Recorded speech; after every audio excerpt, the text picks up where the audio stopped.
Hey guys, my name is Kenny Barnwell. I'm the author of Backstage Pass, 10 Things to Consider When Becoming a Touring Music Tech. The point of this video is to show you a step-by-step on how to write your own book about something that you know about. I wrote my book about how to do this topic and this subject because it was what was near and dear to me, and it's what I know. I've done it for 13 years, and so what better topic to write about than something that you already know about. Let me start from the beginning. I got to read a book called Book Launch by Chandler Bolt. His book is How to Write and Publish a Book in 30 Days. And I was intrigued because I'm always up for a challenge. So I decided to go ahead and start the process of writing my own book in 30 days. Step one to writing this book is you need to decide that you want to write the book. Once you decide that you want to write the book, you need to set a date. You're going to set your date for 30 days from now. You need to mark it on your calendar. This is a lot more doable than you think. Then what I did, and you don't have to do this, but what I did was I wanted some accountability. Because I know me, I can procrastinate.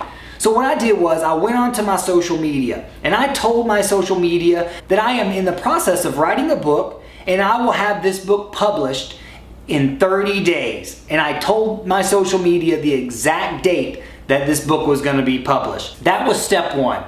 Decide you want to write the book. Set the date and get some accountability. Announce it to the world, the date, and that you're writing a book. Step two is, what are you going to talk about? For me, my step two was easy.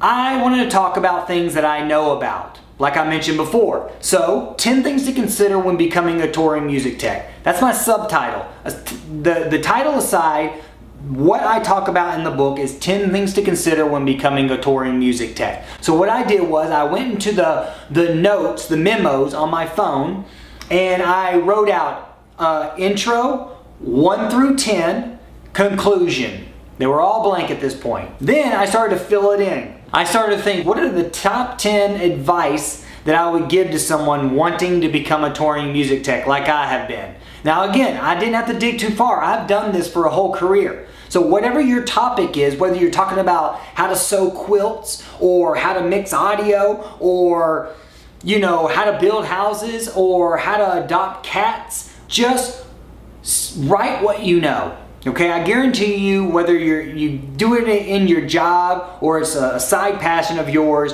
you have a topic to talk about. So I wrote out what all of these 10 things to consider was. And that was my step two.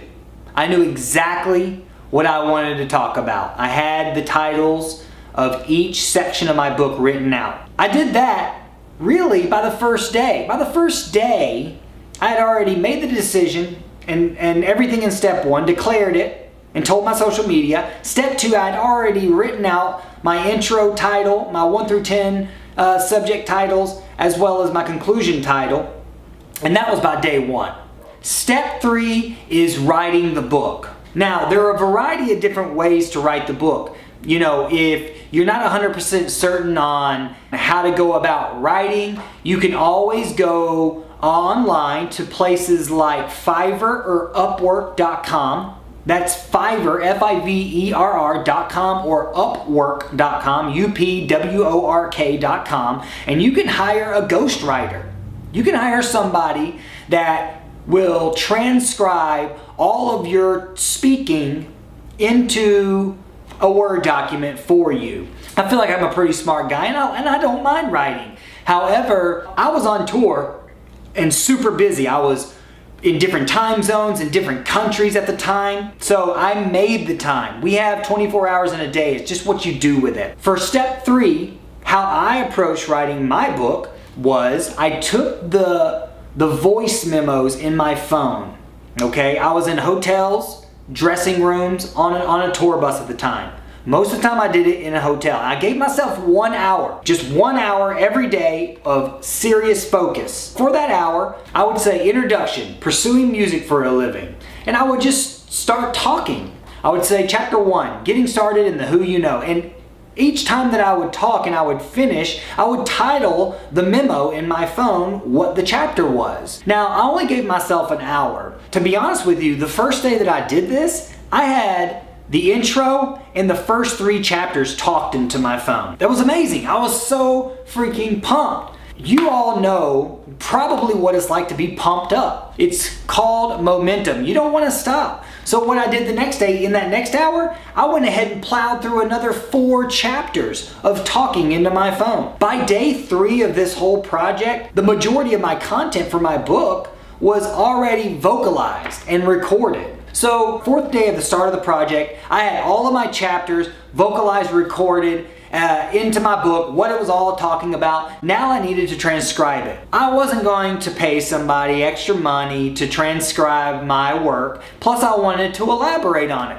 We were busy on tour, and we were on the tour bus traveling down the road. So what I would do is I would set my alarm at 6 a.m. and I would start writing at 6:15. I would make some coffee on the bus, set out my laptop, and I would set my phone, and then I would listen to each chapter, and I would start a Word document. Intro. Then I would type out intro, chapter 1, chapter 2. So for the next 5 days, okay, that's 5 hours, that's it. But for next 5 days that I allotted my time, I would type out all of my voice memo recordings. The good thing about doing this is it's a second layer of editing for yourself. Now mind you, I wanted to do more because I was on a roll. I was like, oh, I could keep going, but I stopped myself because I gave myself an hour. I had other things to do. It wasn't like this book took all day to write for a straight, 30 days. In a week and a half, I had finished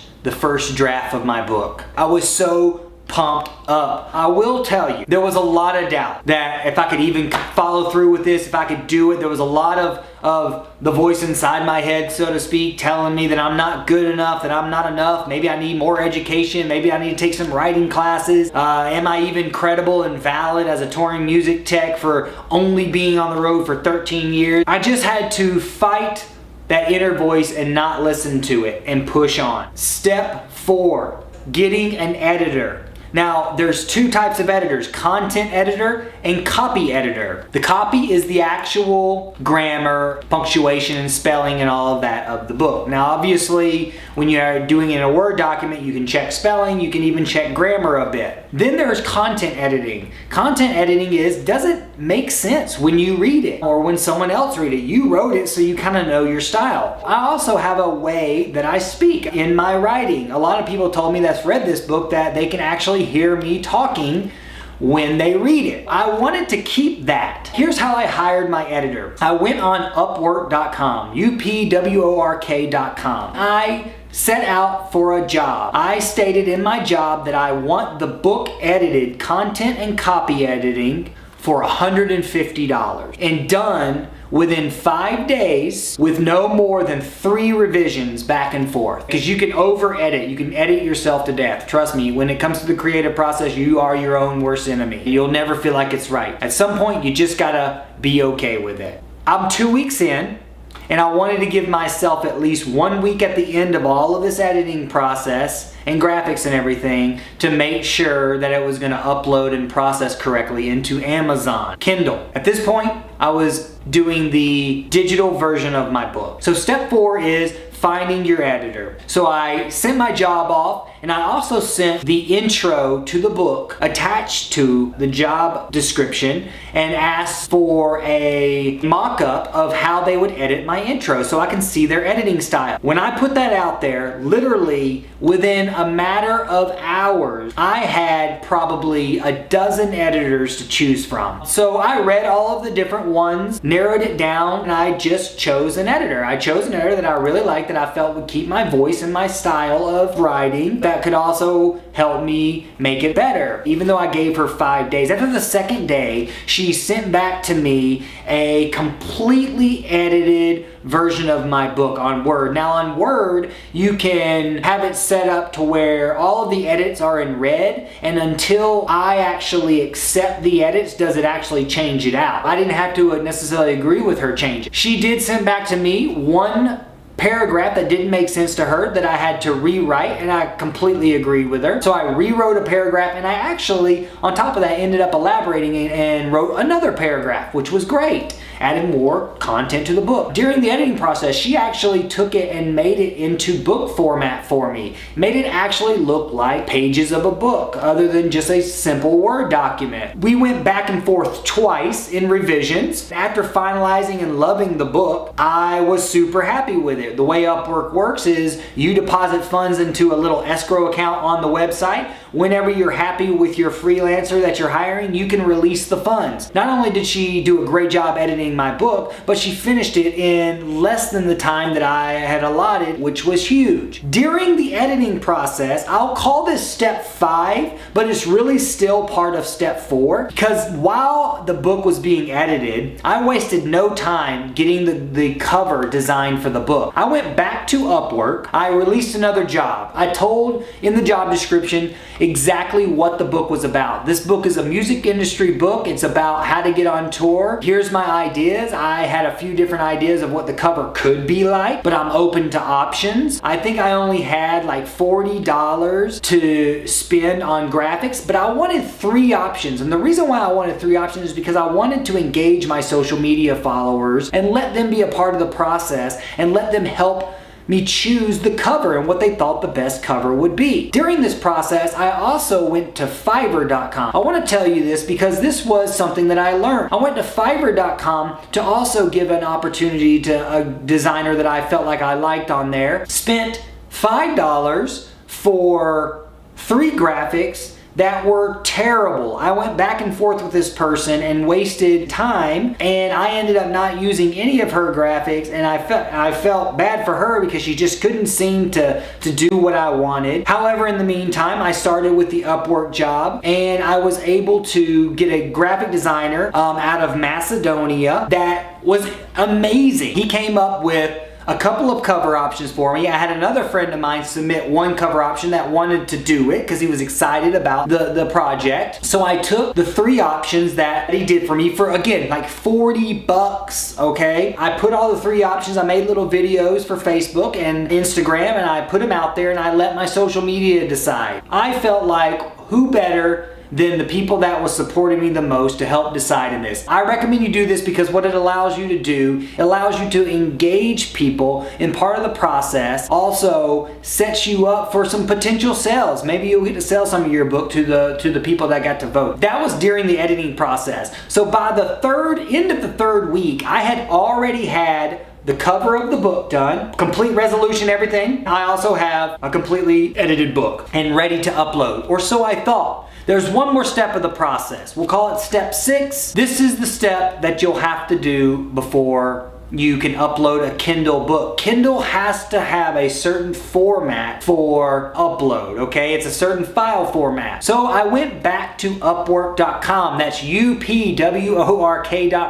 I submitted for another job. I needed someone to take my Word document and my PDF file of my cover and create a Kindle format book. I was very specific on how I wanted it formatted. I wanted to make sure that they did not use a formatting software that quickly did it. I wanted somebody to manually format it page by page so nothing was left out. I found a formatter for $25. I am not much money into this book by this point. I'm a little over $200. This formatter was done in 1 day. I gave him 3 days to do it. He did it in 1 day. Not only did he do that, but he gave me a really cool PDF of my book, and he also gave me a flip book, a digital flip book as a gift for using his services. This guy was in India. Awesome guy. So he finished it within 1 day. I had my completely ready to view Kindle digital book all done, a PDF of myself, ready to upload, and I had it all done in 3 weeks, from conception till 3 weeks. I will tell you, I uploaded my book into Amazon. It's supposed to take 3 to 5 days to kind of finalize the upload and everything. You want to be choosy on your keywords. You want to put it in the right category for sales and all of this. And during this time, I did do my research. I actually ended up having to wait a few more days to actually press the publish button on my Amazon Kindle account because I told myself in social media that the date for release of my book was this specific day. I could have released it 3 days early and hit under my mark for 30 days, but I did it in less